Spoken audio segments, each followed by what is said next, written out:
Scientists found a new statue on Easter Island, inside the crater of an old volcano. They were sure they already cataloged all the Moai. That's what they call those famous stone giants. But this discovery changes what we know about them. First of all, the Moai were rarely alone, so we may hear about more of them in the same area. Second, it's the first Moai found at the bottom of a lake. Scientists were working on a project to restore the marshland in the volcano's crater when they stumbled upon the statue. The lake that was here began to dry up in 2018. For at least 200 or 300 years, it was almost 10 feet deep, so it would be impossible for humans to build or put a statue on the bottom. Scientists think the Moai are over 500 years old. It's possible that the Rapa Nui people who built them probably brought the statue here when the lake was dry in the past. The new find turned out to be slightly over 5 feet tall, which is smaller than the other statues on the island. It's a full-bodied one with recognizable features.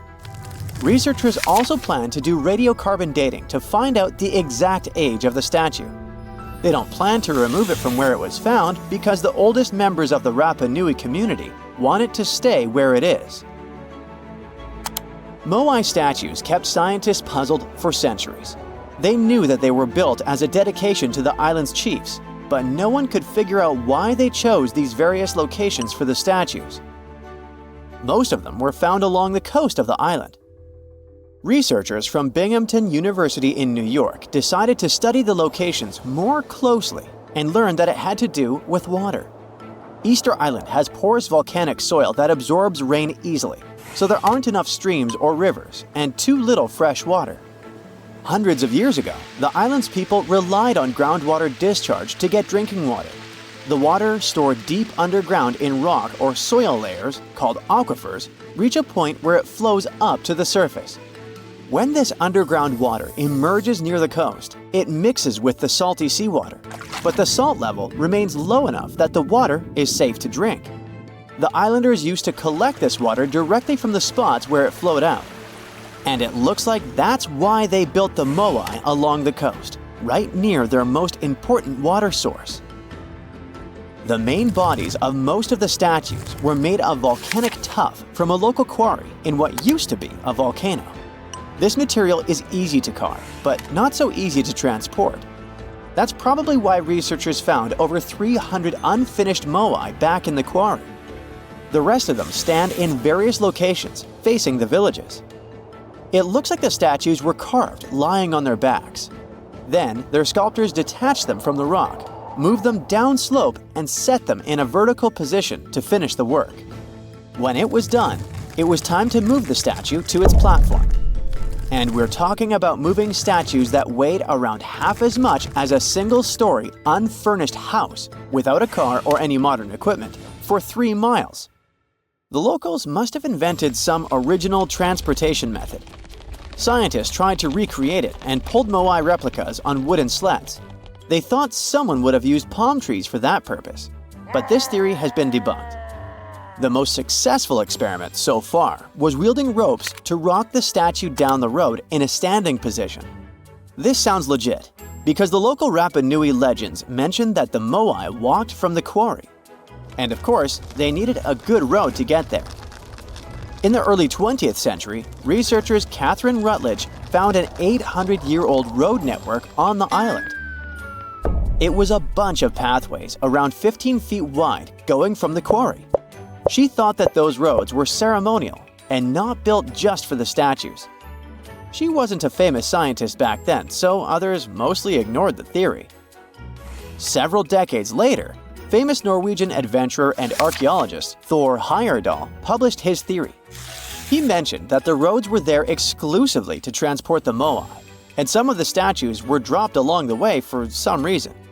But in 2010, researchers found that the statues reached their final destinations because they were all set on hidden platforms. The road floor was U-shaped, so pulling massive statues along them wouldn't be easy. You can still find roughly 15 miles of these roads on the island and see them from satellite images. Scientists used to believe that the Rapa Nui people made Easter Island unlivable and ruined their own civilization. But a new study, that used remote sensing data and machine learning says that the island's population didn't grow too big and collapse.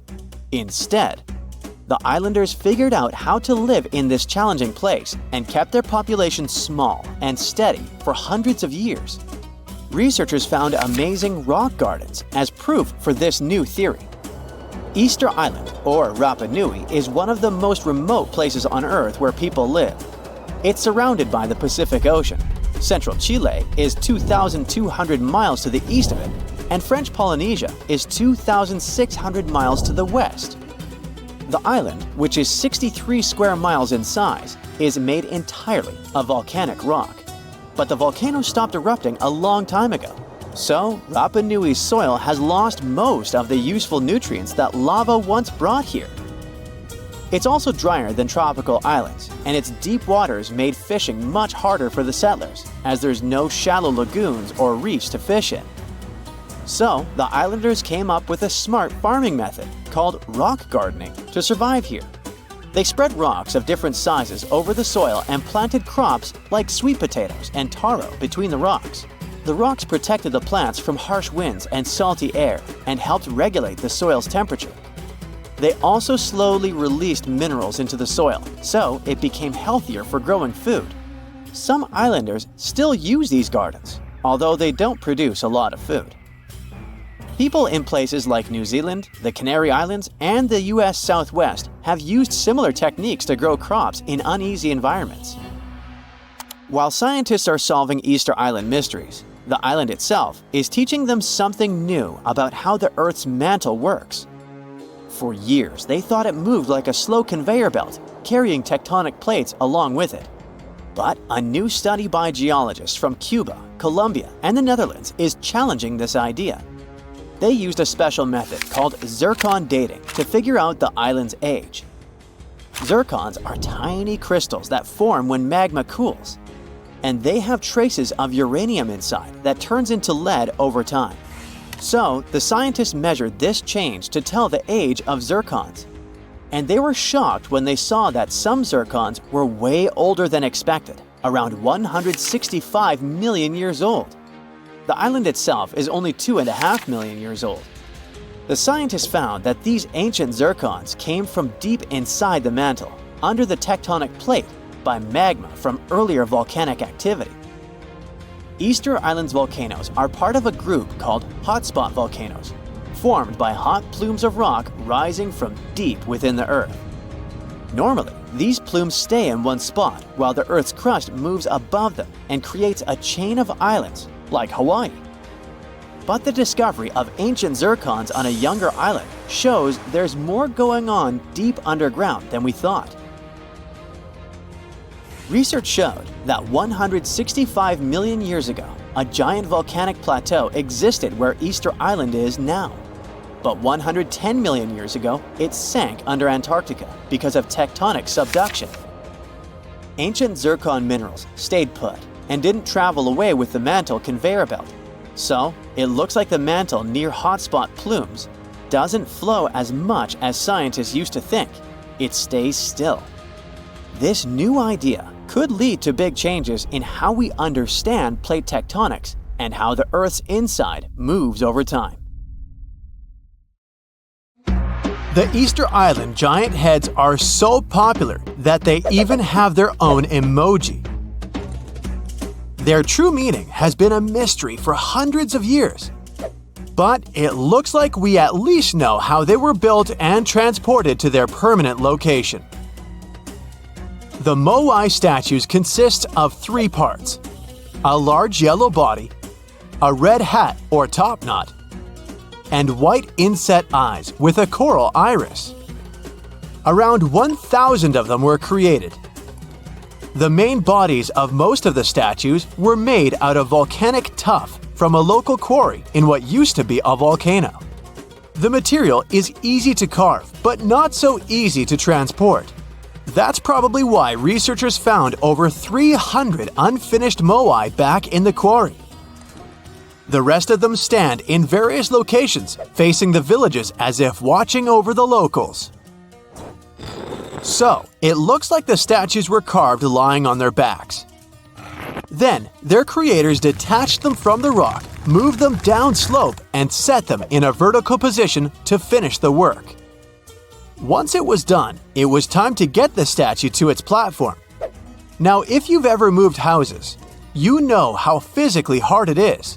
So, imagine having to move a statue that is about half as heavy as a house without a car or any modern equipment for a distance of 3 miles. The locals must have invented some original way of doing it, and scientists tried to recreate it to guess what it was. They tried pulling Moai replicas on wooden sleds. They thought someone could have used palm trees for that purpose, but this theory has been debunked. The most successful experiment so far was wielding ropes to rock the statue down the road in a standing position. This method sounds real because the local Rapa Nui legends mention that the Moai walked from the quarry. And, of course, they needed a good road to get there. In the early 20th century, researcher Catherine Rutledge identified an 800-year-old road network on the island. It was a bunch of pathways around 15 feet wide going from the quarry. She thought that those roads were ceremonial and not built just for the statues. She wasn't a famous scientist back then, so others mostly ignored the theory.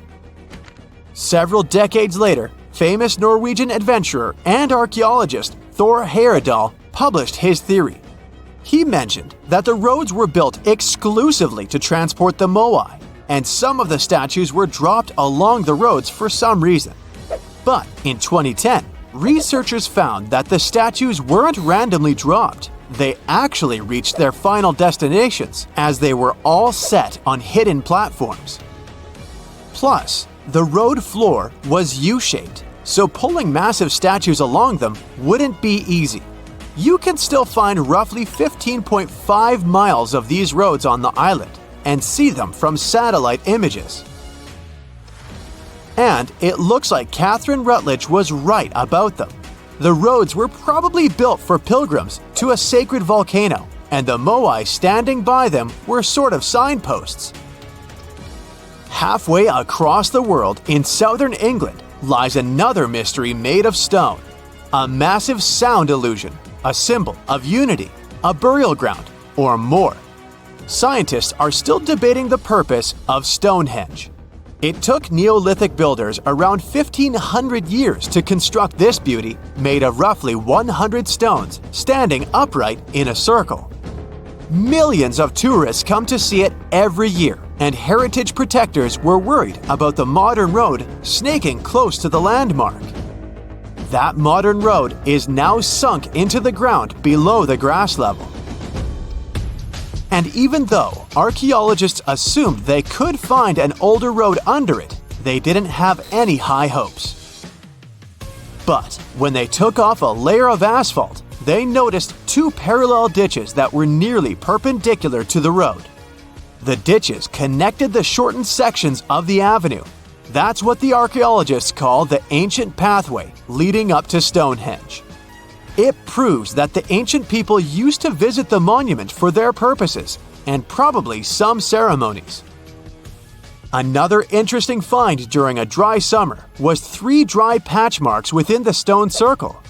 It looks like they were left there by 3 massive boulders. So Stonehenge could have been a full circle once. In 2021, archaeologists found a Roman road submerged in the Venetian lagoon. The fact that it runs there on the bottom for nearly 4,000 feet is proof that the Romans were here before sea levels rose and flooded the area. It supports the theory that there was an important settlement here centuries before Venice was founded at the spot in the 5th century CE. The ancient Romans were great at many things, and one of them was building roads. And it looks like they weren't afraid to work on the trickiest terrain. Scans have shown that the ancient road was built right on the beach, and it requires some serious skills. Imagine a village from over 1,000 years ago frozen in time. There's still half-eaten food on the tables and personal things left in a rush. It's all preserved so well because it's covered by volcanic ash. Researchers found this village in 2011 in modern-day El Salvador. They believe there was a mass celebration in a Maya village called Ceren over 1,400 years ago. The whole village was there, preparing the main temple for a ritual when a nearby volcano erupted. The 200-plus residents had no time to rush back to their homes. To save their lives, they had to flee the plaza and run south on a raised road called Sacbe. They managed to escape from the plumes of volcanic ash. In addition to being a superhero and saving all the people, the road had another cool feature. All Sacbe roads had an outer layer of stones, but this one was made of ash. Ironic, isn't it? It proves that the Maya people didn't only use stones to build their roads. Archaeologists discovered several coins in Jerusalem when they were excavating an old street. When they saw the minting dates, they realized the road was built when Pontius Pilate was the Roman governor of Judea. Since he was the local ruler, it's almost clear that he gave the order to build the road. The pilgrims most likely used this road to reach the Temple Mount for worship. The pathway, which was laid with over 10,000 tons of limestone, was almost as broad as a London bus is long. It had been there for 2,000 years. It's not common that you find such a luxurious road, and it's not clear why a Roman governor would spend so much money on the road. It was probably his attempt to make the city's population like him. Plus, it was a great way to show he had both money and influence. The Old North Trail is an ancient highway that the inhabitants of North America used for 10,000 years, first on foot, then with dogs, and finally with horses. The first travelers moved around the continent down its paths for thousands of miles long before the first Europeans arrived, and even during the last ice age. They used it to carry trade goods, visit relatives, find a mate, or just explore. Researchers keep finding evidence that the stories and legends of the Blackfoot Indians about this trail are real. And it could be even the road that served one of the most massive human migrations. The people who crossed from Asia on the Bering Land Bridge about 15,000 years ago and settled in North America might have used the ice-free corridor along the Rockies, which later became a part of the trail. The Nakasendo Highway was built in the 17th century during the Edo period of Japanese history to link Kyoto and Tokyo. The 310-mile-long road runs across mountain ranges and down onto the plain. It was one of the 5 main roads used by the feudal lords and their families to travel to the capital. There were 69 post stations on the route where travelers could stay overnight. The road was built for horses and pedestrians, as the Japanese didn't use carts. You can still walk parts of the route. Question for you. Does the island of Hy-Brasil sound familiar? You've surely never seen it on a vacation brochure. Not because it's exclusive or hard to reach, but because it's like the ultimate mashup of myth and reality. Some people believe it's just a figment of imagination, while others swear they've seen it with their own 2 eyes. According to historians, the island of Hy-Brasil has been noted in both travelers' records and ancient Irish legends. It makes this location an Irish version of Atlantis, although it's known by several other names too. The island takes its most famous name from Priscilla, an important figure in Celtic folklore. It's also been spotted on maps dating back to 1325. One cartographer, for example, placed it west of Ireland, while subsequent sailing charts have shown it more specifically southwest of Galway Bay. Now, here's where things get even weirder. 2 people have claimed to have found the island on their separate voyages. They returned home with almost identical descriptions of Hy-Brasil, which they dubbed the Promised Land. A Catalan map from around 1480 also places the island in the southwest of Ireland, confirming a similar location for this mythical place. Now, here's the craziest part of all. Hy-Brasil is said to appear on maps as a perfect circle with a semicircular channel through the center. Two explorers claim they separately walked the shore of the island to determine where it ended, but they never found it. Most likely, looking at those drawings, even if the island ever existed at one point, they were just walking in circles.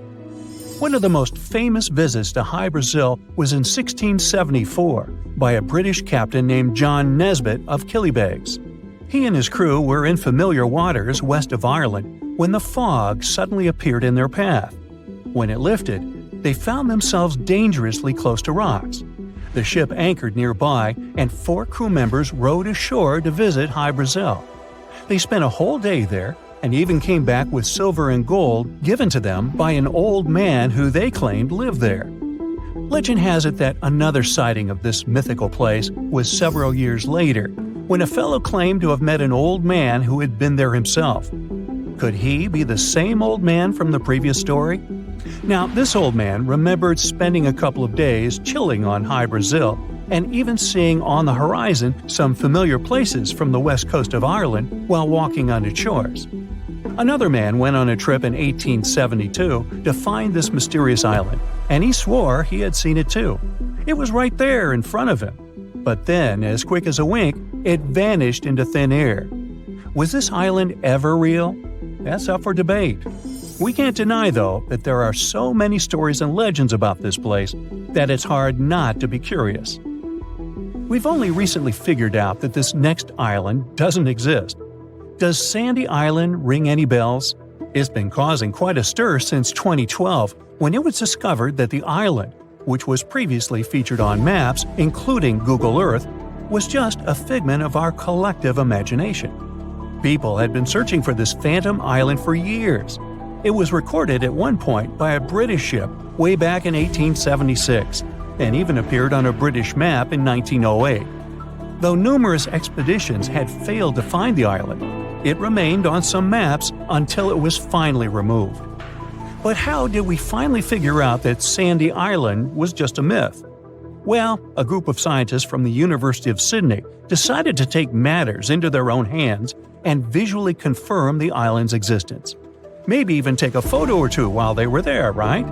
But when they arrived at the supposed location, they found the ocean sitting there all by itself with no piece of land in sight. Most likely the crew of the British ship may have just mistaken a pumice raft for an island. Pumice rafts are floating rocks that form from volcanic activity and are known to float past the area where Sandy Island was supposed to be. Let's move on to this next story about another fictitious island, a tale about a fellow named Robert Perry. You see, back in the day, Perry was trying to gather some money to fund his much-wanted Arctic expedition. So, what does he do? Well, he decides to create a whole new island out of thin air. Talk about creative marketing, or a scam, take your pick. Perry called this mythical island Crockerland, after his pal George Crocker, who had given him some money for one of his previous expeditions. Perry claimed to have discovered this island during his 1906 trip to the Arctic, but it was all a big fib to try and get more investments from his buddy. Perry even went so far as to write a book about his fake discovery called Nearest the Pole. Surprisingly, people did fall for it. Other explorers even started searching for the fictitious island. Despite it never existing at all, Crockerland appeared on maps created between 1910 and 1913. It was even referred to as a whole continent in some circles.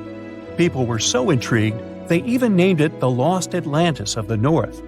Eventually, Perry's little scheme was uncovered, and the truth about Crockerland was revealed.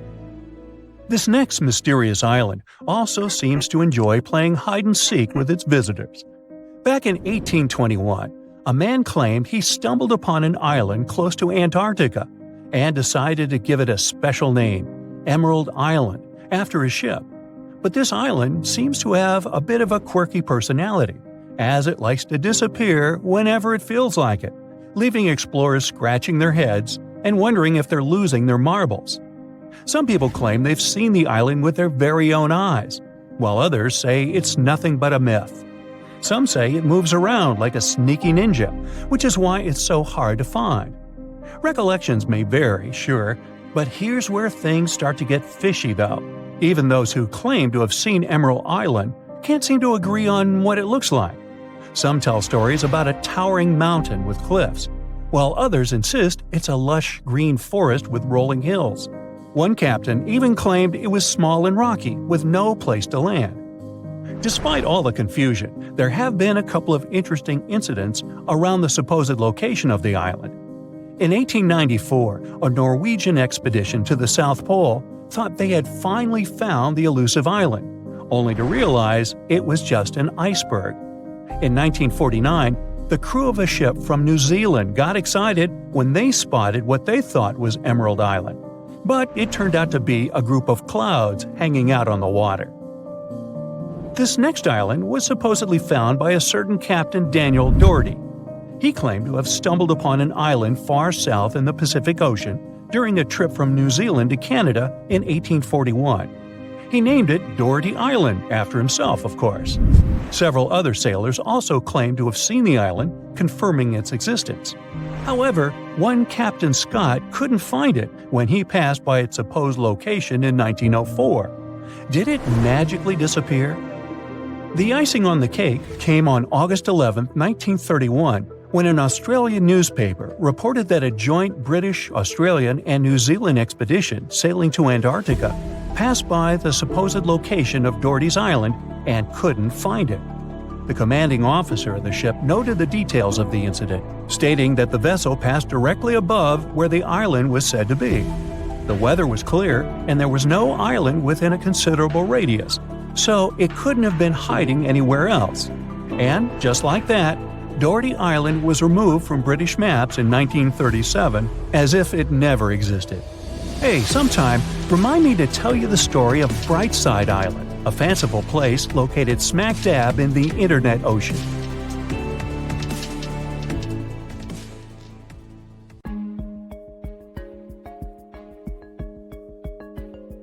Welcome to Starbuck Island in the middle of the Pacific near French Polynesia. Even if the name brings to mind a strong coffee smell, you will find no frappuccino there. The island is uninhabited. It's also pretty tiny, just 5.5 miles east to west and about 2 miles north to south. The island is so small, New York City could fit in 18 such islands. Seems like there can be zero interesting things, but Google Maps have something to surprise you. A couple of months ago, there was a viral TikTok video about a weird saucer-shaped object found on Google Maps on Starbuck Island. The video racked up over 5 million views in 2 days. The creepiest part is that there's a long streak traversing almost the whole island. It looks as if someone had to brake with all their might, but failed, and it resulted in a crash of that saucer-looking vehicle. Could that be another possible proof that we aren't alone in the universe, and someone tried to visit us and couldn't drive very well? All these speculations are blood-chilling, and the users believe no one knew the true story behind those traces and the saucer. Little did they know that back in 2009, a group of explorers visited the deserted island. They made a couple of videos that were uploaded to the net. Thing is, the island didn't used to be that deserted. In the 19th century, Starbuck Island was used for guano mining. A tiny clarification here. Guano is bird and bat droppings. Yeah, droppings mining doesn't sound quite convincing, but guano is rich in phosphates, and phosphates have a lot of uses and can be used as fertilizers. So, since there were some people on that island, they had to construct a sort of temporary settlement, which they did. Now, back to Google Maps. Do you see that angle? Right. The satellite picture can be compared to the pictures and videos made in 2009 by the explorers. Another point proving that this weird object has a terrestrial origin is that there are some trees on the island, which is bizarre. These trees aren't native to coral limestone terrain, and they were definitely planted by people. Mystery solved. The saucer-shaped object is not an extraterrestrial vehicle, but what remains from a settlement. And the traces stretched out across the island? Who knows? But it's definitely nothing out of this world. Another TikTok user claimed they saw zombies on Google Maps. Let's see if this one is true. First off, the video scared over 1 million people who watched it. This TikTok starts with a view from afar, and as the user zooms in, we understand we're in Finland. Then we see an inscription. Alright, I surrender. Finnish viewers, help me out here. The next thing we see is a low-quality Google Street View image, and that shot sends shivers down my spine. It looks like a mass gathering of people, but they don't look quite alive. The image looks foggy and bewildering. Are these real zombies? Sure thing they're not. First off, let's deal with the inscription. It translates to English as "a quiet people's facial artwork by this person." So, he is a Finnish dancer and choreographer and intended the silent people artwork to be part of his performance. But now it's an independent art piece. Fun fact, the silent people figures get changed twice a year, in the fall and at the beginning of the summer. They get all the clothes from donations. Bang! Another myth debunked. Right side 2, TikTok myths 0. Right, now take a look at that pic. Anything weird you've noticed? Right, it's a 3-legged girl. The satellite picture was taken in Croatia, but there's nothing to worry about. These are nothing but Google Maps issues. Thing is, the technology used for Google Maps purposes has a curious algorithm. Each object gets photographed several times, and then the resulting photos are stitched together to achieve the most accurate image. In most cases, it works, but sometimes it seems like the technology tries too hard, and it results in extra details and sometimes extra limbs people have in the photo. And if we're going to have a 3-legged race, then I'd bet on her. There's nothing that can escape the all-seeing satellite eye, right? On September 20th, 2022, a TikTok user posted a video about a plane found underwater on Google Earth app. The plane was found off the coast of Crooked Island in the Bahamas, not far away from Colonel Hill Airport. Now, let's see if that's true. The first thing we should keep in mind is that even Google Earth Help themselves admit the fact that the pic found in the app may be the result of several photos, either satellite or aerial, taken on different days and even in different months. The result of stitching might sometimes be a bit unpredictable. Remember the 3-legged girl? How could we forget? So, as you may have already guessed, this photo is nothing but stitching. The area with that plane was photographed multiple times in 2004 and 2005, then it was photographed 8 times in 2015 and a couple of times later. The most probable reason for this photo being on Google Earth is that these are the 2015 shots combined together. They say the reticulated python is the largest snake in the world and can reach a whopping 20 feet in length. There's a record of one such python found in 1912 that reached 32 feet in length. However, users found an even more staggering snake on Google Earth. On March 24, 2022, another mind-blowing video was posted on TikTok. The video got over 200,000 likes. Imagine the views! This time, the user claimed that a mega-skeleton of the extinct Titanoboa was found on Google Maps somewhere in France. It was hard to judge from the image, but the skeleton was estimated to be about 100 feet long and could have certainly been the longest snake that ever existed, if the snakes had had such a skeleton in reality. So it's the number one reason why this one is not a snake.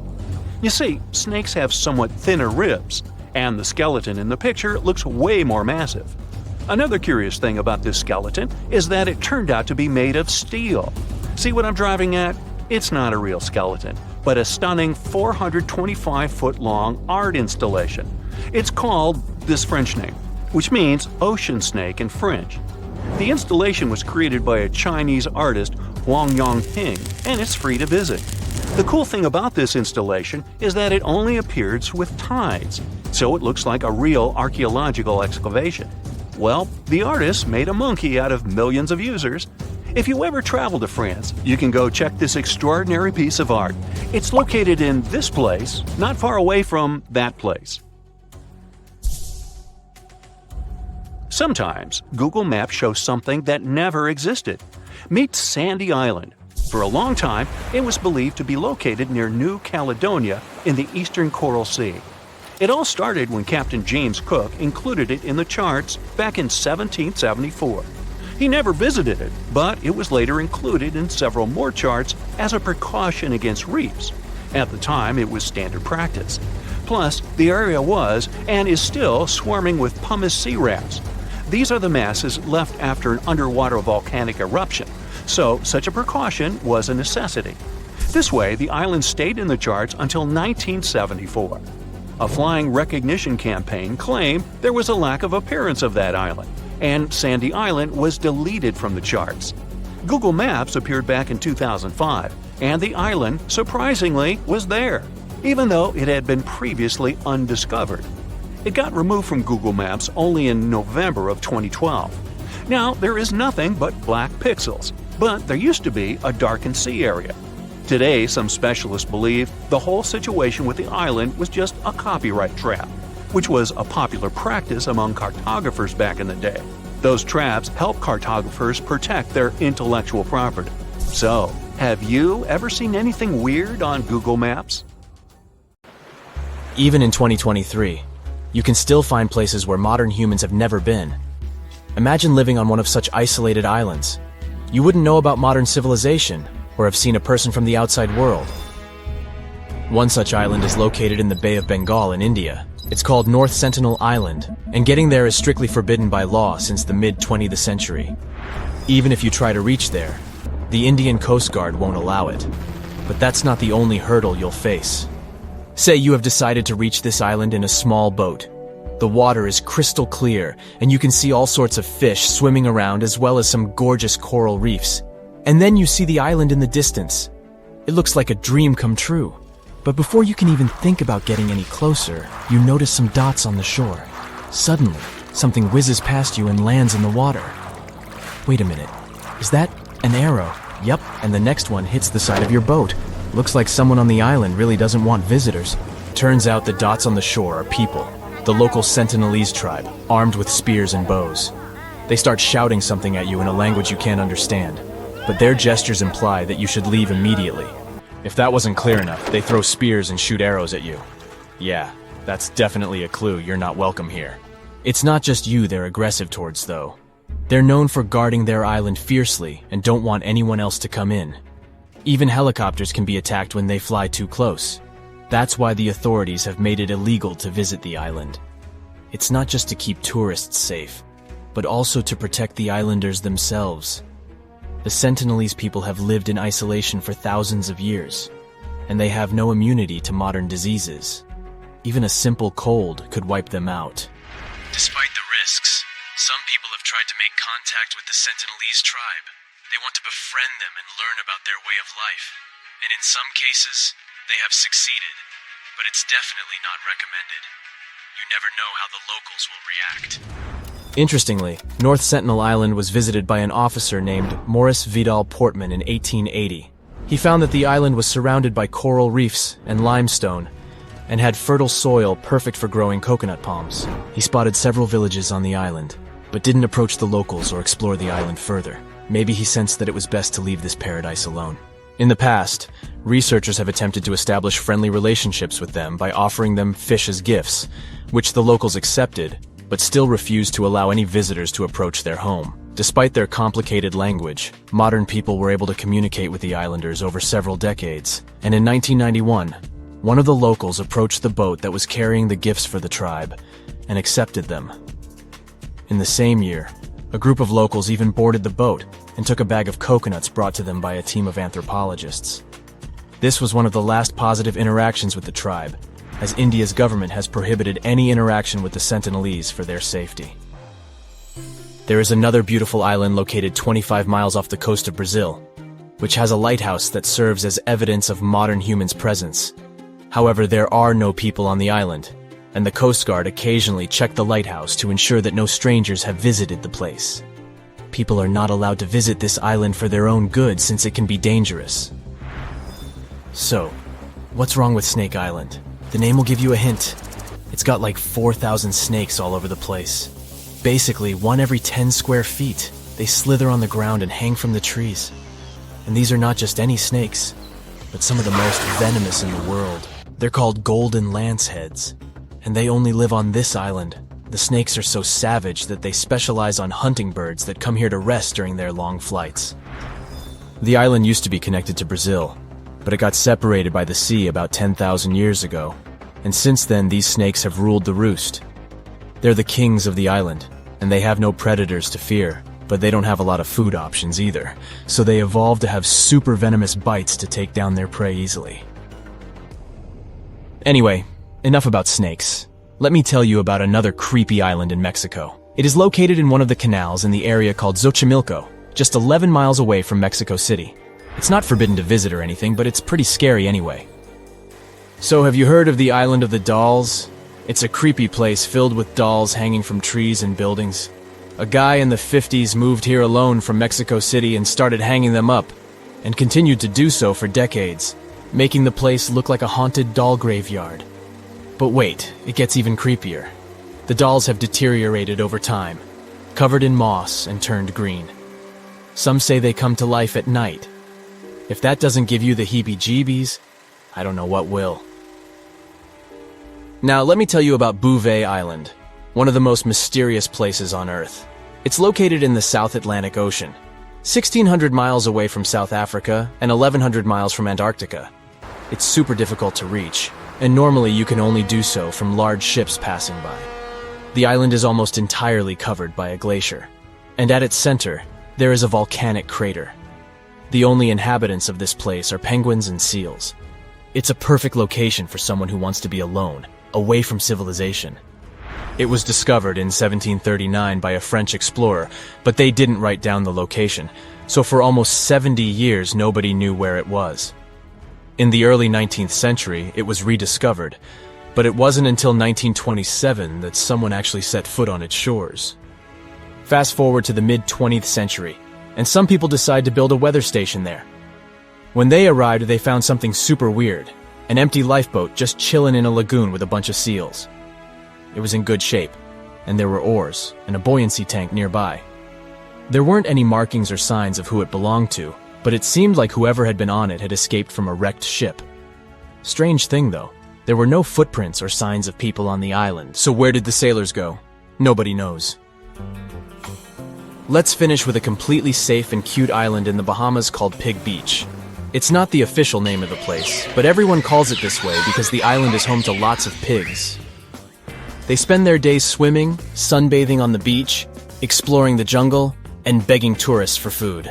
What's really cool is that you can stay at a hotel on a nearby island and take a boat to visit the pigs. They're super friendly and love attention, especially when there's food involved. And thanks to the kindness of tourists and locals, these cute little pink and brown piglets are able to survive on the island. No one knows for sure how the pigs ended up on the island. According to legend, they survived a shipwreck and swam to safety on Pig Beach. There are also a few cats and goats on the island, which adds to the animal farm vibes it's giving out. So if you're looking for a unique and adorable experience, Pig Beach is definitely worth a visit. Just remember to bring some snacks for the piggies.